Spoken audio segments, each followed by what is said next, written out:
ዞር ብላም እየሳቀች እያፌዘች ነበረች ብላችሁ ነበረ። ቤተሰብ አንዳንድ ጊዜ እኮ ሁሉንም ነገሮችን የምነግራችሁ ነገር አለ። ሁሉንም እውነታ ሰምታችሁ እናንተ ብትፈርዱ ይሻላል ብዬ ነው እውነታውን ይዤላችሁ የመጣሁት። እንግዲህ ትላንትና አይታችኋል። ያው የሩታና የአብርሽን ነገር አብዛኛውን ልጆች በጣም ተደናግጣችሁ አላችሁ። ሩታ እንዴት ነው ሀሳቧን ለውጣ ከአብርሃም ጋር አብራ ለመሆን ያሰበችው ምንድነው? በጣም ብዙዎቻችሁ እንደውም ጥሩ ሀሳብ ያሰባችሁ የላችሁም። በጣም በቃ የሆነ ነገር አስባ ነው እንጂ ሩታ አብርሃም ፈልገው አይደለም እና የሆነ ተንኮል ስላቀደች ነው እና ደግሞ ዞር ብላም እየሳቀች እያፌዘች ነበረች ብላችሁ ነበረ። ቤተሰብ አንዳንድ ጊዜ እኮ ሁሉን ነገር አይታችሁ ሲደክማችሁ ለመመለስ የምትፈልጉት ነገር አለ። ገብቷችኋል?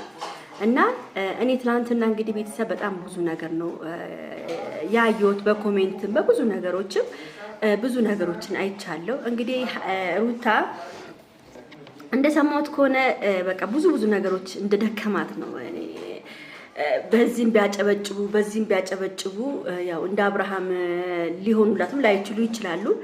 ግን ምን መሰላችሁ እዚህ ጋር ሄርሜላ ትላንትና እንግዲህ አይታችኋል። የሆነ ልጅ አፈቅርሻለሁ ብሎ መጥቷል። እንደውም እኔ በጣም ብዙ ኮሜንታተሮች በጣም ያስደስታችሁኝ ምንድነው መሰላችሁ ያስደስታችሁኝ ያው የልጅ አባትን ጥለሽ ወደ እዚህ ልጅ ይሻልሻል፣ አብርሃም አያዋጣሽም። ልጁ እንኳን የሚያውቀው ጉዳይም ስላለ ነው መሰለኝ አብርሃም የሚያዋጣሽ አይደለም፣ ነገም ተነጎዳም ወደ ሚስቱ መመለሱ አይቀርም። እኔ ልንገራችሁ ቤተሰብ በደንብ አድርጌ ልንገራችሁ። አዎ አብርሃም ሩታን ስለማያምናት ነው እንጂ ከሩታ ጋር መለየት ራሱ አይፈልግም። አንድና አንድ ልንገራችሁ፣ በግድ ነው ወይ ምናምን ልትሉ ትችላላችሁ። ግን አብርሃም ሩታን ይወዳታል። ለማንኛውም ቤተሰብ ይሄን ቪዲዮ በደንብ አድርጋችሁ ላይክ፣ ሼር፣ ሰብስክራይብ አድርጉ። ላይካችሁ አይለኝ። ላይክ ስታደርጉ ለብዙ ሰዎች ይዳረሳል ውዶቼ። ስለዚህ ላይካችሁን እያደረጋችሁ እንግዲህ ሄርሜላ ምንድነው ያለችው እንግዲህ አብርሽ ከዚህ በኋላ የሩታ ሊሆን አይችልም። አንድና አንድ አፈቅርሻለሁ ብሎ የልቡን ነግሮኛል፣ ያውም ምሎልኛል፣ በማርያም ስም ምሎልኛል። ከዚህ በኋላ አብርሽ ከሌላ ሴት ጋር ሊሆን አይችልም። አንድና አንድ ህይወቴ ነው፣ አፈቅረዋለሁ፣ ወደዋለሁ። ይሄ ነገር ለሩታ ይድረስልኝ፣ ሩታ ከአብርሽ መራቅ አለባት ብላ እንግዲህ ደብዳቤዋን አስቀምጣለች ማለት ነው። ደብዳቤዋን ደግሞ ሩታ በደንብ አድርጋ አንብባዋለች። ያው ሩታ በቦሌም በባሌም አርጋ ባሏን ለመመለስ ነው። ግን ምንድነው መሰላችሁ ችግራችሁ? አሁን እኔ ሩታ ሄድ መለስ ነች። እኔ አንዳንዴ ሳስባት የሆነ የምትፈልገውን ነገር የምታውቅ ሴት አይደለችም።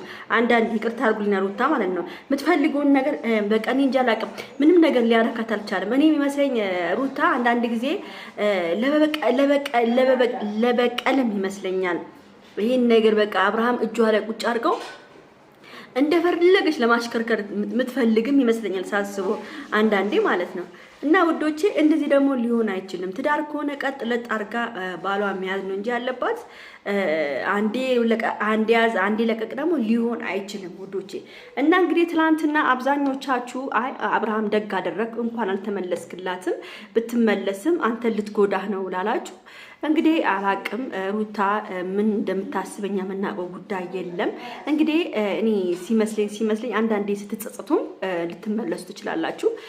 አውቃም እሱን እኔ አውቃ እሱንም ሙድ ለመያዝም ሊሆን ይመስላል። አፊዛለች አላችሁ የሆነ ሳቅ መሀል ላይ አለ የሆነ በቃ እንትን አለ እምቢ ስላት ነው ያለቀሰችው ምናምን። እና ሩታዬ እኔ አንቺ እሱን የምትለምኝበትም ጊዜ አይደለም። አንቺ ልጅ ወልድሻል፣ ከልጅሽ ከፋ ደመቅ ብለሽ የምታሳልፊበት ነው። እንግዲህ ሄርሜላ በጣም ፎክራለች። ከዚህ በኋላ አብርሃም ሩታ ላይ እንደማይፈልጋት በጣም በፉከራ ስትናገር የነበረው ማለት ነው። እንደውም የሚገርማችሁ ነገር ሩታን እንደውም አብርሃም ያው ልጅ ባይኖራት ኑሮ ከቤት ውስጥ እንደምታስወጣት አይታችኋል። ከቤት ውስጥ እንደምታስወጣት ሩታን ማለት ነው። ሄርሜላ ማን ስለሆነች እንደምታስወጣ አላውቅም። ይሄን ያህል አብርሃም ላንቺ የሚፈቅድልሽ መሰለሽ እንደ ሩታ የምታስወጫት ከቤቷ? ይሄ ነበር ፍላጎቷ። ገብቷችኋል? አሁን ምን መሰላችሁ?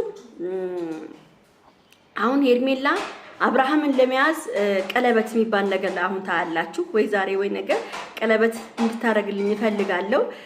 ፍቅርህን ገልጸሃል፣ እንድተማመንብህ ደግሞ ቀለበት እንድታረግልኝ እፈልጋለሁ ማለቱ አይቀርም። እንግዲህ ቀለበት ያደረጉ ቀን ነው እኔ ተስፋ የምቆርጠው እንጂ እስከዛ ድረስ አብርሃም እና ሩታ በኔ በኩል እናንተ አይመለከተኝም፣ በኔ በኩል ግን ይመለሳሉ ብዬ ነው የማስበው። አብርሃም እና ሩታ ተለያይቶ የሚለያዩ ልጆች አይደሉም። አብርሃም ልቡ የተቃጠለ ነው፣ እንደሚወዳት የሚያውቃል። ግን አዲስ ህይወት ጀምሯል፣ ግን እንደሚወዳት ያውቃል። ግን እሱ ምንድነው እምነት ነው የጎደለው፣ እምነት።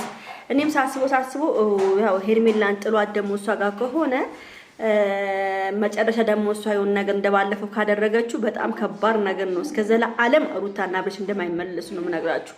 ግን አሁን ተጸጽታ ወደ መንገዷ ከተመለሰች ብቻ አላቅም። ቤተሰብ በጣም ነው የሚያሳዝነው፣ ሁሉ ነገር በጣም ነው የሚያሳዝነው። ብቻ ራሷን መጠበቅ አለባት ሩታ። ሄርሜላ አደገኛ ሴት ነች። ሩታዬ ደግሞ ራሷን መጠበቅ አለባት ከዚህ በኋላ። ምንም እሱ መለማመጥ ምናምንም አቻለም። እሱ የምትለማመጥበትም ጊዜ መኖር የለበትም ነው የምለው ቤተሰብ። ለማንኛውም እንግዲህ መልካሙን ነው የምመኝላት ለሩታ። ይሄን ቪዲዮ በደንብ አድርጋችሁ ላይክ፣ ሼር፣ ሰብስክራይብ እንድታደርጉ እፈልጋለሁ። በተረፈ ወዳችኋለሁ፣ አክብራችኋለሁ። ቻው ቻው።